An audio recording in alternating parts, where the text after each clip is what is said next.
Alright, we have some massive news today. One of Donald Trump's closest allies from his first term just came out and publicly said they refuse to vote for Donald Trump. They just won't do it in the 2024 election, and conservatives, MAGA Republicans, are melting down on Twitter. And I want to break all of that down, but first, Donald Trump just got brutally fact-checked by President Biden on Twitter after he sent out a complete lie. Donald Trump made this post, which of course is a complete distortion of events. He said low insulin pricing was gotten for millions of Americans by me and the Trump administration, not by crooked Joe Biden. He had nothing to do with it. It was all done long before he so sadly entered office. All he does is try to take credit for things done by others, in this case, me. And of course, this is complete projection from Donald Trump. Trump is the one who's always trying to take credit for others' accomplishments, or just making up accomplishments altogether. A prime example of this is the fact that President Obama oversaw the economic recovery after the 2008 financial crisis. A few years later, stock markets were hitting all-time highs.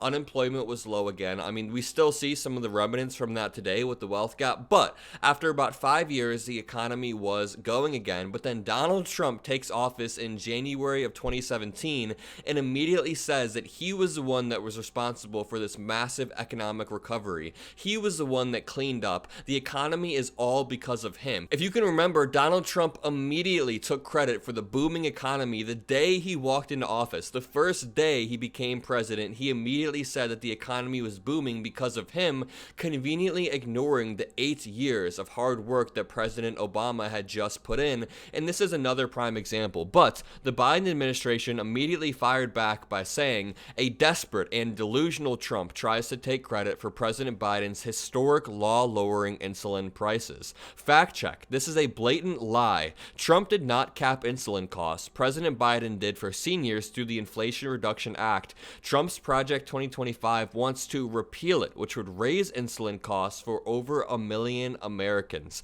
And if you take a step back and think about all of Donald Trump's plans, all of his policy prescriptions, you notice that they are either just worse versions of what Democrats want to do, or there's no plan whatsoever. For example, Donald Trump nuked a perfectly good border bill that was being passed by Congress that would have actually helped our agents at the border for his own political gain, and he has no other proposed bill. He did the same thing with healthcare. He tried to shoot down the Affordable Care Act. Thank God John McCain shot the thumbs down and stopped that, but he had nothing to replace it with. He had no alternative healthcare plan, and he kept saying it would come in 2 weeks. Donald Trump wants to cut Social Security. He would take everyone's health care away from them. I mean, if Donald Trump had it his way, he would end abortion nationwide and then blame it on the Democrats when people's lives started to go sideways. He has no backbone and no real policy prescriptions other than me, and that's probably why his former vice president, Mike Pence, just came out today saying he refuses to vote for Donald Trump come November. He does not want Donald Trump to have a second term.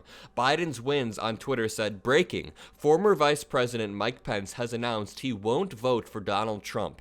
Pence is as conservative as it gets. This is a big deal. Republicans are abandoning Trump. And the top reply, if you can see it on the screen right now, is from Gunther Eagleman, a Republican on Twitter, who said, Mike Pence is a Democrat POS. No one cares. Now, we can say a lot of terrible things about Mike Pence. I'm sure you and I both disagree with him on a lot, but Mike Pence is the farthest thing from a Democrat possible. Actually, I would say that Mike Pence is closer to a real Republican, a real conservative, than any MAGA sycophant will ever be. Again, I disagree with Mike Pence on a lot, but you can probably count on one hand the number of people who saved our democracy on January 6th of 2021, and Mike Pence is one of them. He took an oath to uphold the Constitution from any enemy, foreign or domestic, and his son reminded him of that the day before January 6th. Mike Pence commonly says, he said this in his book, one of the only reasons he certified the results of the election is because his veteran son came up to him and said, Dad, you took the same oath that I did. You better uphold the Constitution. So we can safely assume that Mike Pence actually cares about the Constitution. He cares about the laws and precedents in America, whereas Donald Trump doesn't. So I'm a big fan of giving people credit where credit is due, and if we're going to give Mike Pence credit for anything, it would be for upholding the Constitution. Mike Pence obviously obviously loves the Constitution and what it stands for. He loves the rule of law in America, whereas Donald Trump doesn't whatsoever. Donald Trump would do anything. Donald Trump would kill a baby in order to be a dictator just for 1 month. Donald Trump does not care about anyone else other than himself. And that is further proven by this MeidasTouch article that reads, Trump implied Ocala concert crowd chants of USA are support for him. Trump continues pattern of claiming large crowds at ticketed events support him. So Trump posted a video showing a concert crowd chanting USA along with the caption, "Thank you Ocala, Florida. We will make America great again." In the video, a person on stage, GOP Representative Kat Kamak, mentioned Trump and the crowd participation was audible but pretty low, not representing the entire venue. Perhaps sensing the low enthusiasm, Kamak switched it up and prompted the crowd to chant USA, USA. The chant is greeted with more enthusiasm than the mention of Trump's name. Trump then swoops in via a Truth Social post to imply the venue supports him. For Trump, this is a pattern. Trump loves to claim that entire crowds at ticketed, non-political events support him.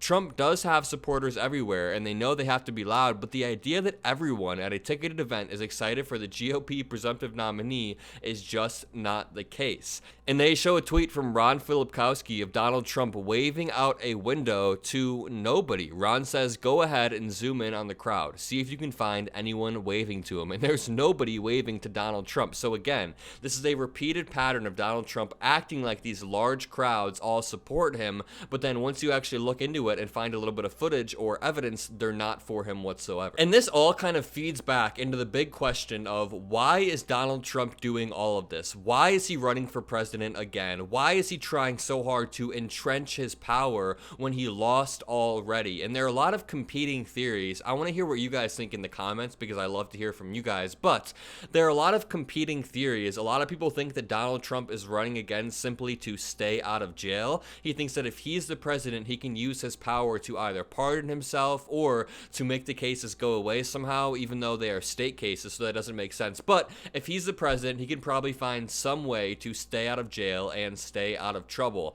I personally think that he's doing a lot of this for egotistical reasons. His ego won't let him accept the fact that he lost in 2020. He lost to someone who he deems to be dementia-ridden because he actually falls for the Fox News propaganda. On top of that, I think he got a massive ego boost from being president from 2017 to 2021. He loved being the commander-in-chief. He loved having power over other people. He loved how many people would praise him. I even think he loves how many people would hate on him in the media. I think he loves the fact that the media was constantly talking about him, constantly covering him, even if the coverage wasn't that great. I think Donald Trump loves to have all of the eyes on him. But again, leave your opinion in the comments below. I love to hear what you guys think, your guys' theories about why Donald Trump does all of this, what motivates him. Other than that, make sure you leave a like, make sure you comment a blue heart if you made it this far, hit the subscribe button, and have a great day.